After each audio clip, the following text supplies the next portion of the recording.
We're here to talk through this Kuromasu by Salih called Antisymmetry. And you'll see in this grid along this diagonal, there's this really brilliant theme where the 4s become 5s, and those are all antisymmetric clues.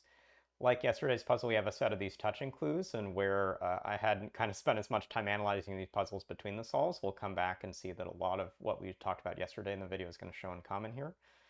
But as with other times we've discussed this, we're going to start with the speed solve of this video. And here there was a set of somewhat close and fairly competitive times all over 2 minutes, which was a standard we were thinking to compete against. And so we'll see how we go as we go through the solve.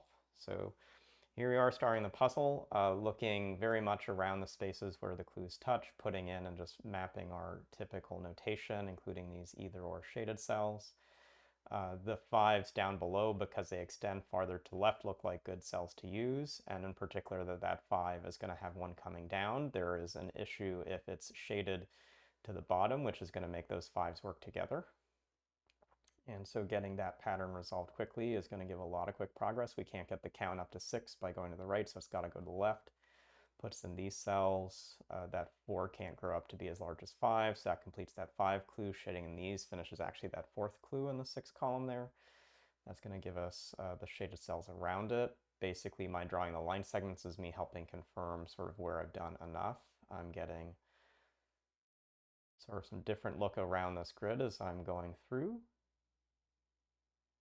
Let's see. That 5 isn't done until it comes up one, but now both of those 4s are finished. This 4 on the right side has to come all the way to the top for it to work.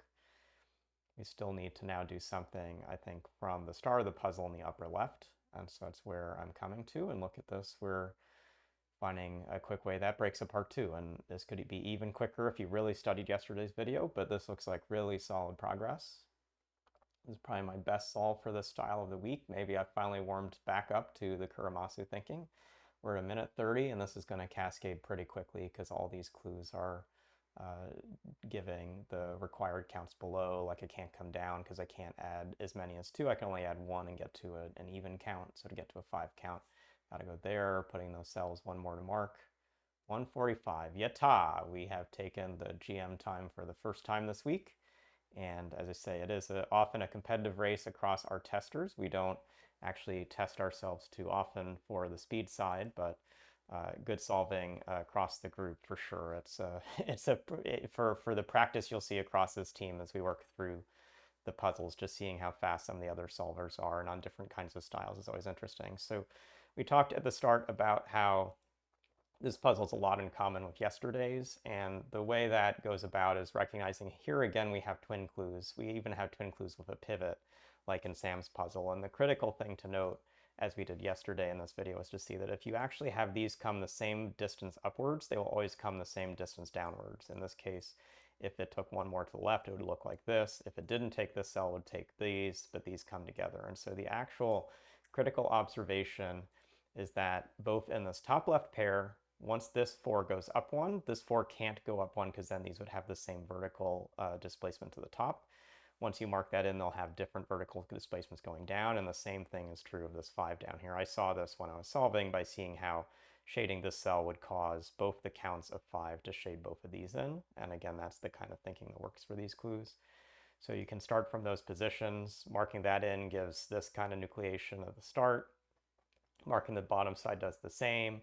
This 5, for instance, can't take this cell, so it comes out here and extends over to that. That puts in this. It actually then, with the top pair also marked in, gives these get finished out. Like a lot of quick progress. You're sort of falling to different spaces depending on how you've done the top or bottom.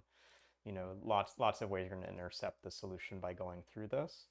Probably one of the harder steps, depending on if you have it marked in the grid, is how to handle this 5. So let's at least come back to that step. And so this is where you'll have this count of 3, and it needs to get up to 5. And you'll see over to the right, I have to take 2 together. Coming down, I take 1 or 3 together.